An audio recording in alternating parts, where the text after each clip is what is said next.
العربية حقيقة تفتقر إلى الصراحة. يعني في أنت بشي بقلبك ما تبغى تقوله لزوجتك، بغض النظر عن الأسباب، بس أنت تعتبره هذا يعني مثلا راح ينتقص منك أو كذا لو أنت راح تصارح مثلا أو تقولها كلام، أو هي بنفس الوقت ما تقدر تعبر عن مشاعرها خوفا مستحى حياء بسبب التقاليد. تعرف احنا المجتمعات العربية أكيد يتطبع عليها التقاليد القبلي والعشائري، فلذلك تشوف النساء دائما يعني اكو شيء بقلوبهن بس ما يقدرن يبوحن به. وانا مستعد اناقش اي واحد بهذا الموضوع. ولا انت تبي شيء مثلا، يعني مثلا زوجتك هسه خلفت لك فت 5 6 7، بعد تهتم باطفالها شويه، تقل الاهتمام بيك، هذا يصير نفر من عندها، تنفر انت من عندها. بس انت ما عندك الاستعداد ان تقعد وياها وتقول لها يا بنت الحلال انا مثلا ترى اريد شيء فلان، شيء هذا اريده هذا ما اريده، ما عندنا هاي الامكانيات، احنا حقيقه نفتقر لها. ولكم المايك، تفضل.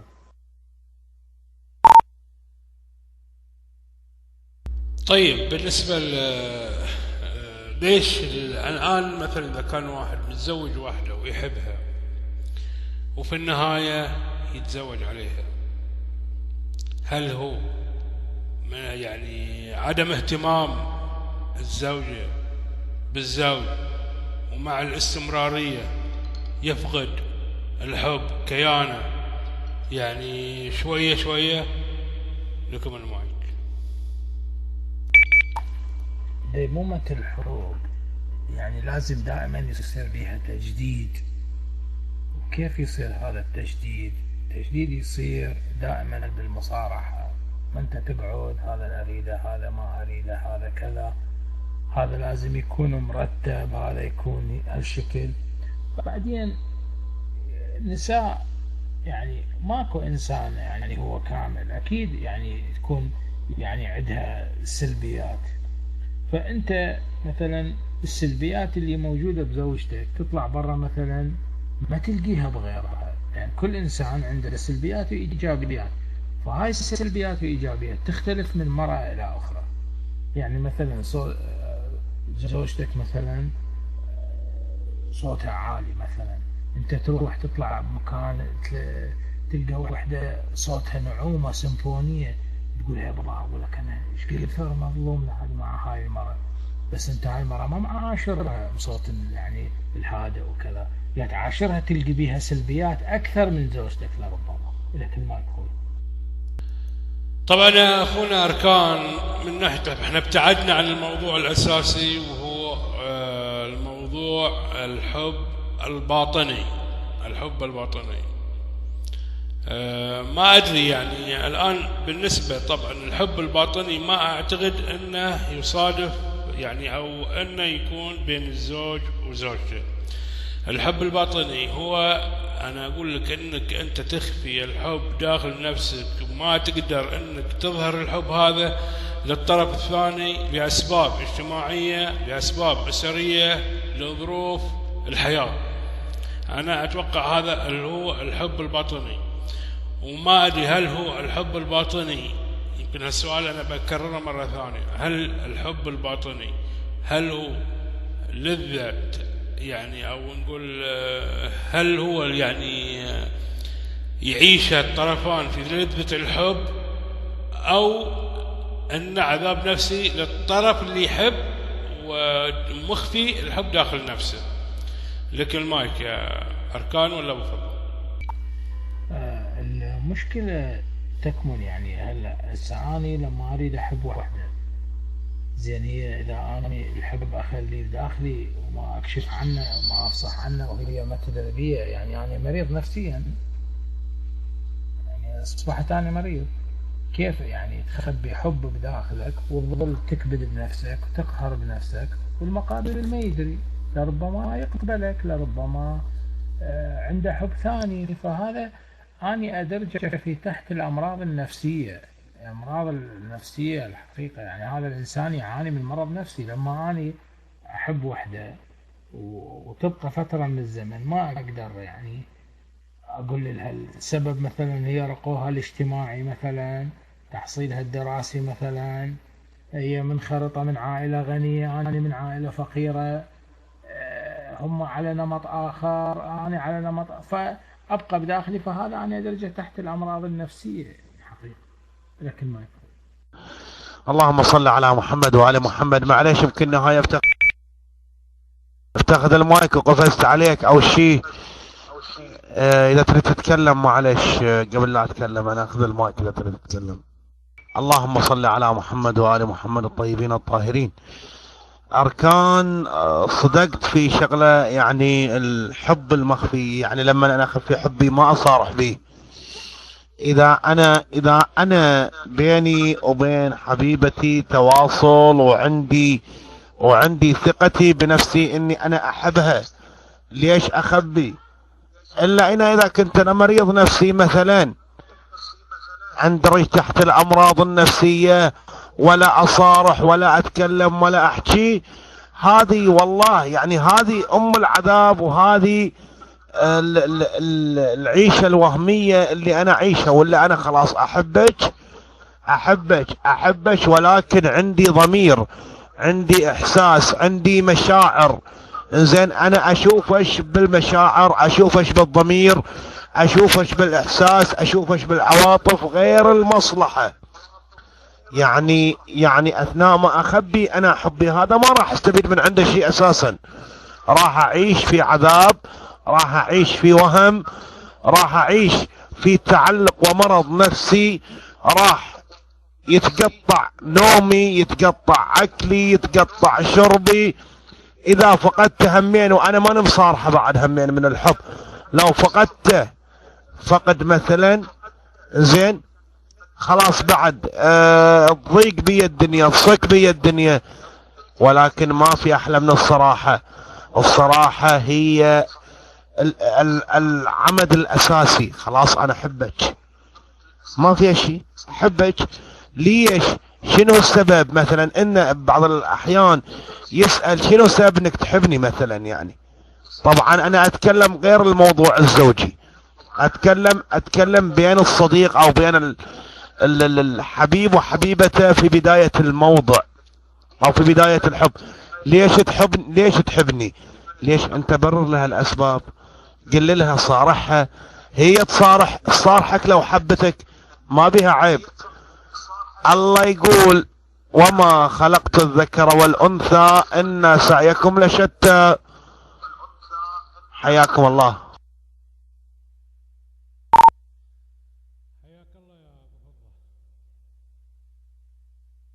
حياك الله يا مفضل. طبعا شوف، انا ممكن معكم في نص الكلام اللي هو يندرج تحت المرض النفسي. حنا خلنا اول شيء نشوف المجتمع اللي هم عايشين فيه. يعني انا احب واحدة، ما اقدر اقول لها والله انا احبش بسبب ظروفها الاسرية مثلا، او بسبب ظروفي الاسرية انا كمتزوج مثلا. ممكن اني انا اوصل لها اني انا احبش، سواء برسالة، بكلام، باي شيء. هم هي ما تقدر تتطرق لي تقول لي هم انا احبك، لانها ممكن يعني فيها نوع من الخوف بسبب الظروف الاجتماعية. لكن خلنا لو نتطرق في دول الخليج الثانية، دول الخليج عندهم الحرية، ممكن يعني اشوفك لو بالنظرات. لكن هنا ما دام انا بيني وبين حبيبي مسافة، وفي حواجز تمنع اني انا يعني اتطرق له للحب. طيب انا لو قلت بحبش يا فلانة، انا لابد اني اعرف نتيجة هذا الحب الى وين بيوصل. هل هو حب يعني في تضحية اني انا اتزوجها، يعني بسبب حتى لو كانت عندي ظروف الاجتماعية، حتى لو كنت انا متزوج، حتى لو كنت انا زي كذا، احاول اني انا اتوصل لها واتزوجها، هل انا استفيد بالحب هذا؟ او مجرد تسلية وضياع وقت. لكم المايك. انت كيف يعني انت بعدك ما مصارحها وما قايل انا احبك، وما من حقك انت تطلق عليها كلمة هي حبيبتك، لان هي ما حبتك، ما تدري بيك. انت تحب وحدك مثل واحد يحب له جهاز، لان هي ما قالت لك انا احبك. من تقول لك شيء انا احبك وهذا يصير شيء يترتب عليه امور اخرى. تفضل لك اخوي. اكيد احنا طبعا ما نتكلم، احنا موضوعنا الحب من طرف واحد، لان لابد ان انا بوصل لها شعوري، ولابد اني ابي اعرف مشاعرها من ناحيتي. هذه واحدة. لكن هم بعيد سؤالي وما جاوبتوني عليه. هل الحب الباطني لذة الحب يعني يتعايش الطرفين، او ان عذاب نفسي بحكم الظروف والبعد المسافة والامور هذه؟ لكم المايك. اي طرفين يعني. هسه انت تحب وحده والوحده ما تدري بيك، يعني هذا راح يصير حب من طرف واحد، لانك انت بس تحب. بس اذا هي المرأة يعني اذا هي هم يجوز تحب واحد وما مصارحته، هي هم يعني حب من طرف واحد، ما يصير حب من طرفين. الحب ما ينطلق عليه الا يكون الحب من طرف. انا اتحدث لك بحادثة صارت قبل اعتقد 17 عام يمكن. كنت انا بالدائرة احب مثل هذا الحب اللي انت تقول عليه تسميه حب الباطن.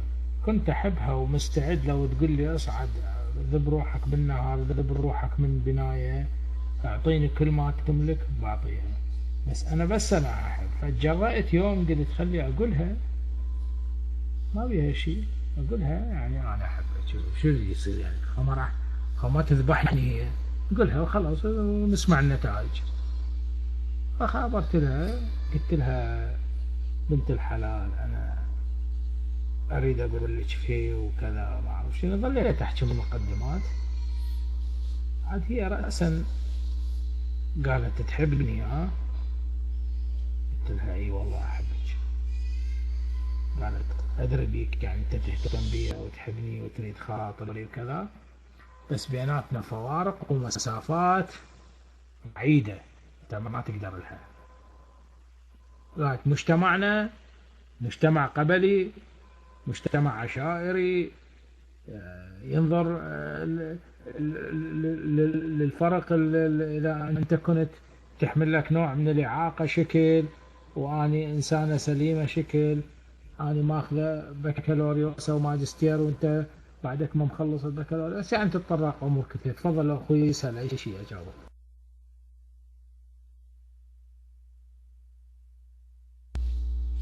مو انا قلت لك هي بالنسبة انت طرحت رايك وعلمتها انك انت تحبها، كنت انت خايف يحبها. طبعا هذا يسمونه حب الباطني، لكن انت لما اظهرت لها حبك فهي طرقت لك بالظروف اللي انا تكلمت عنها، الظروف الاجتماعية الاقتصادية الاشياء كثيرة يعني.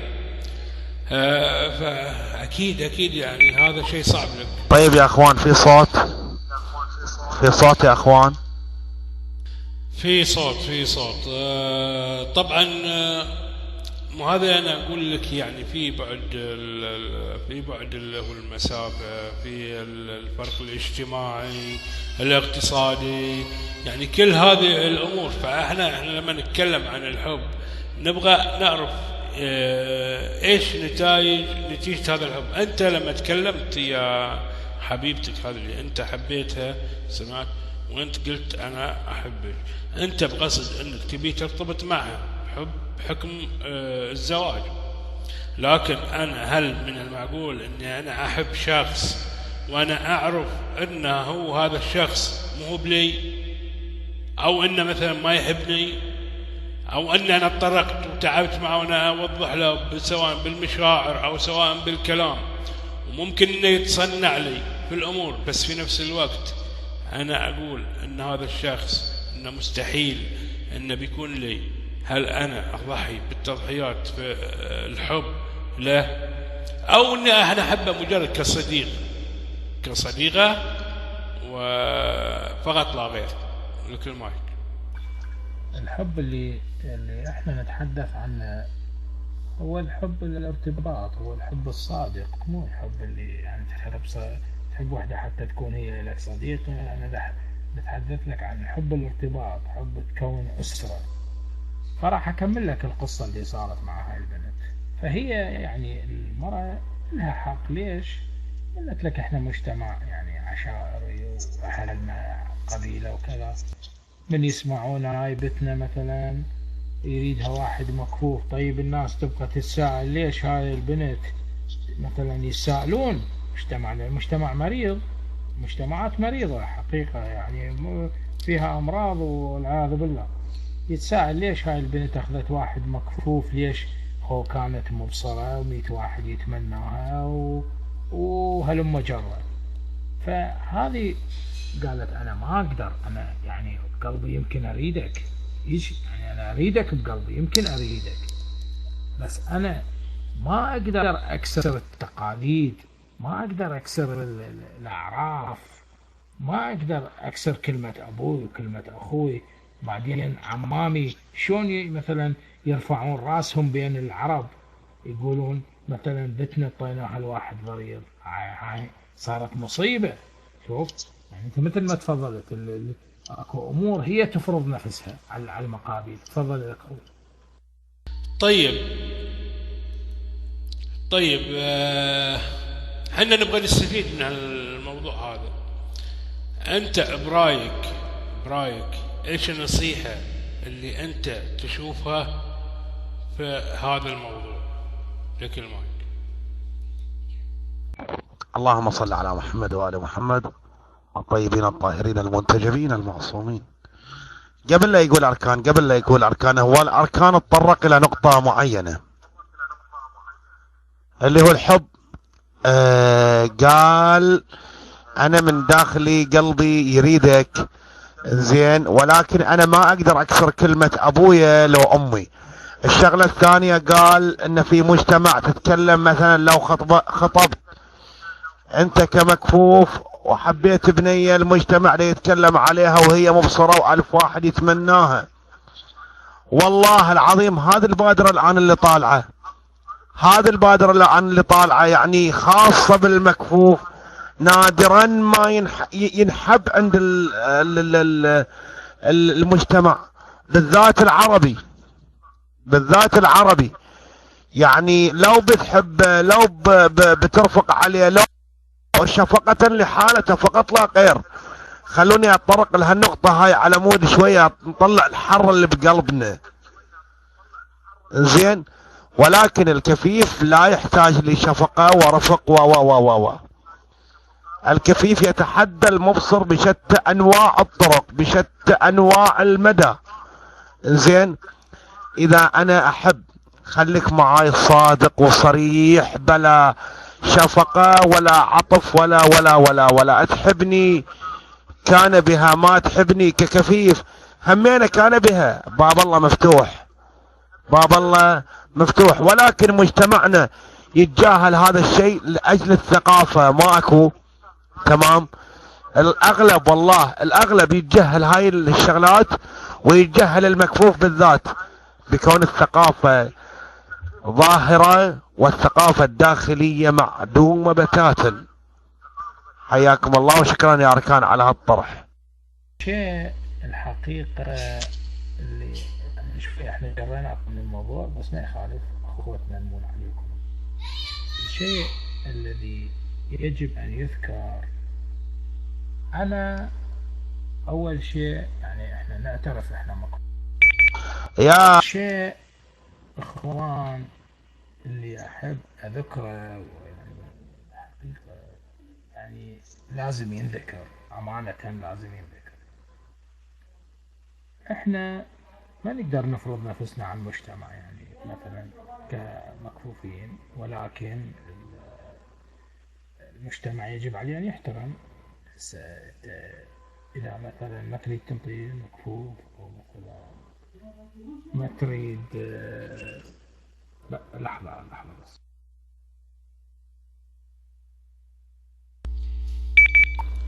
أخوي الله يبارك بيكم. إحنا طبعا الحقيقة نتعلم من بعضنا، ماكو واحد هنا أفهم يعني. كنا عباد الله ونتلقى المعرفة من الصديق، من الكتاب، فيعني إن شاء الله ماكو أفضلية. أما بخصوص الموضوع حقيقة يعني إحنا يعني إحنا وصلنا بنهاية الموضوع يعني تحدثنا عن المكفوفين، وبفضل تحدث عن المكفوفين. وحقيقة أنا يعني هم أحب أتحدث يعني عن المكفوفين وما يعانوا بسبب المجتمعات اللي حقيقة قاسية عليهم جدا. المجتمعات العربية في طبيعتها مجتمعات قاسية حقيقة، ويعني ما تراعي المشاعر. مثلا راح يعني أتحدث لكم كيف كنت أعمل في إحدى الدوائر. كنت جالس في مكتبي، جاء أحد الأشخاص سأل، قال فلان الفلاني وين، من أقدر أوصل له؟ قلت له تطلع على اليمين تلاقيك دخلة، أول دخلة تدخل بها، تكمل الممر تلاقيك دخلة على اليسار، ثاني دخلة تدخل بها، ثالث غرفة على اليمين بالدخلة الثانية الثالثة تلاقي هذا الشخص إن شاء الله، وإن شاء الله بالتوفيق. يعني كلامي ما بيشي، مشاله 10 خطوات يمكن أو 12 خطوة، وتلفظ البيت الشعر اللي يقول قد أضل من كانت العميان تهديه. طيب ليش يعني أنا ما سويت وياك غلط؟ يعني سألتني على مكان ودليتك بالصحيح. فإحنا حقيقة يعني قلوبنا قاسية على بعضنا. يعني تشوف هسه الآن مثلا، شوف ايش يصير بالوطن العربي. سبب ليش؟ سبب قساوة القلب. قساوة القلب، ما القلب ماكو رحمة، يعني ماكو إنسانية. حقيقة احنا نفتقر للإنسانية يعني، مع الأسف. تفضلكم. اللهم صل على محمد وآل محمد الطيبين الطاهرين. حياك الله أركان أستاذ الفاضل. هو اللي يسبب الإحراجات، وهو اللي يسبب الكلام اللي أنا أقوله. الآن أثناء ما يجي مكفوف يتقدم أو ما يتقدم، يحب، مجرد إنه يحب بنية، زين، طيب يصارح البنية يقولها والله أنا أحبك وأعزك وأبي لك الشغلة الحلوة، وأنا أريدش، قلبي اللي رايدش مو عيوني، زين. هي لا والله أنت كيف، شلون، ليش أحبك أنا، ليش أحبك؟ طيب احترمي مشاعر الآخرين قدامك. أنت يا الولد لما الحين مو مشكلة المكفوف قام ياخذ له مكفوفة ويحبها ويعزها ويدللها، ولكن المكفوفات مساكين. خل مبصر هسه يتقدم المكفوفة وياخذها. ما حد الا النادر، نادر ما ندر. اترك المايك الاستاذ اركان.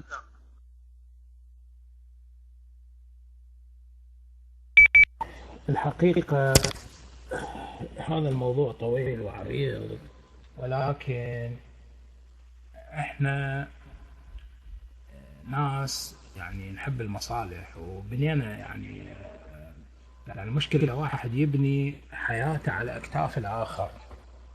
يعني كيف؟ يعني أنت مثلا إذا كانت هنالك بنت معوقة مثلا، مو شرط أنها تكون مكفوفة، يعني مثلا تكون مقعدة بالكرسي.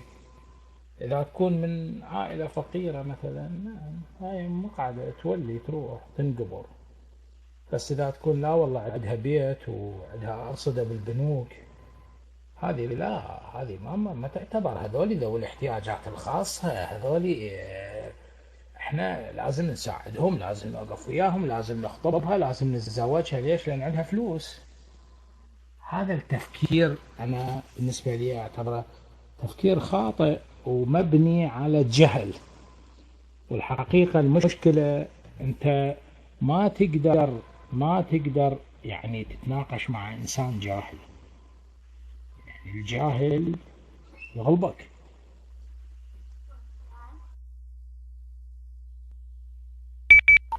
العفو بالانقطاع اللي حصل. آه، يعني كيف؟ راح اعطيكم بس مثال. انا ردت بنت خالتي، مرحبا بيك، شرفتنا اخوي، ما تتأسف، ان شاء الله احنا كليتنا عائلة واحدة. بخصوص يعني المثل اللي ردت عني حقيقة، يعني اخليه يعني بايديكم واضع لكم اياه. انا يعني الحمد لله كنا نشتغل بالعراق موظفين، فقلت لكم يعني بالنسبة لوالدي راضي يزوجنا احنا زواج جماعي ثلاثة، احنا كنا يعني كبار. فراح لخالتي، هي عندها 3 بنات، قالها أنا جاي أجيب خطبة. قالت له إيه أبشر تدلل ما أعرف شلون. إيه قالت له المن تريد؟ قالها ولدي أريد أزوجهم 3. ترجع تقول له على بختك، على بختك، على بختك أنا أنطر بنتي الواحد ما يشوف.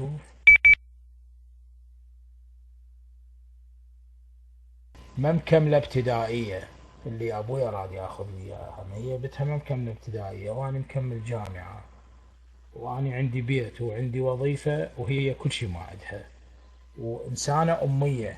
وأنا هم قلت يلا الناس كلها عبيد الله، يعني ناخذها ونعيش وياها. المهم هي ما قبلت. بعدين أعطتها الواحد ما أريد أذكر هو شنو هذا الإنسان وشنو إمكانياته وكذا. المهم الآن المرأة طلقت وأنا في كندا. تتصل بي هي نفسها البنية تقول لي ها شلونك بعدك تحبني لو يعني ما حبيتك؟ أبويا هو ما يفتهم راح خطبك لي وأنت ما قبلتي. أنا أصلا ما مفكر بيك حقيقة. فمن شافوا الأمور صارت بكندا وأرصدة بالبنوك وشغل وشهادات وكذا، هسه اختلفت. هسه قاموا يقولون فإنها لا تعمل أبصار ولكن تعمل قلوب التي في الصدور. بس بالوقت السابق لا، كان كلام آخر. تفضل لكم أخوتي. بس نهاية الرحلة يا ريت ما يكون قفز، لأن القفز كثر. معلش لو سقط المايك اقفز وهد المايك بس. والله بالنسبة إلى موضوعك أخوي أستاذ أركان، المصلحة تعمل دور والشهادة تعمل دور و عندك فلس تسوى فلس. يعني ما يعني الحين الحب قام ينشرى بفلوس، الحب قام ينشرى بفلوس، قام ينشرى بانطباع سيء للأسف والله. بس نهاية الرحلة موجود إذا عندك مشاركة أو شيء. كان عند القيمة، بس يعني مش كل شيء يعني بعتقد بالحياة والمال، لأنه أنا بستشعر بكلام للإمام علي عليه السلام: ليس كل من نام بدون سرير فقير، فكم من جسد تحت الحرير حقير، وكم من فقير بدون سرير أمير. فأهم شيء يعني بعرف الأخلاق لازم تكون موجودة، مش كل شيء المال بالحياة. عندي مداخلة بسيطة. لما الإنسان الكفيف يجي يتقدم فد لبنية معينة إلى يرفض بكونه كفيف، ولو عنده شهادة وعنده رصيد وعنده مال وعنده والله لو انه زين، لو انه معوق مقعد وبعد مرة سحته وسحت رجليه، يعني خلاص يوافق عليه بشتى الطرق، ولكن كفيف ما عنده شيء. بعد همينه بعض هالبنات الايام بعد يقول لك والله ما يوديني، ما يجيبني، ما يشوفني وش لابسه. خلوها المادة يعني ترفيهية، هي اجتماعية. زين ما يشوفني وش لا مكياج حاطه من شغله معينه، والله ما بيشوفني. كفيف هذا شنو اريد بيه؟ ولو عند الكفيف فلوس وعنده شغله معينه والله يوافق عليه بسرعه. معلش مو كل البنات، اسمحوا لي، يعني هنا اخوات وولد، لا ننطق عزكم الله بالغنادر، الله يستر. لكم المايك. العفو أبو حسن، أنا ما الجماعة هون ما قصدت يعني هو المال كل شيء، بس أنا قصدت بعض الناس يعني يعني ما تقدر تتعامل وياهم إلا بالمال، إلا عن طريق المال. يعني وبعض الناس يعني ما يفيد وياه، لا الإنسان اللي عنده معرفة، لا الإنسان اللي صاحب أصل، لا الإنسان اللي صاحب كلمة، لا الإنسان اللي صاحب مبدأ، لا الإنسان اللي صاحب قيم، لا الإنسان اللي كل شيء ما يفيد وياهم حقيقة، بس يفيد وياهم الإنسان اللي صاحب مال. فهذول لازم تتعامل وياهم بالمال، مستحيل تعامل وياهم بغير طريقة. تفضل. موضوع. اللهم صل على محمد وآل محمد الطيبين الطاهرين. وطبعا مشكور يا أبو فضة وأركان العراقي، ومشكور جدا يا أبو حسن على مداخلتك الأخيرة لنا. الله يعطيكم العافية، وإن شاء الله نتداخل في موضوع اجتماعي ثقافي يفيد المستمع ويفيد الروم. حياكم الله.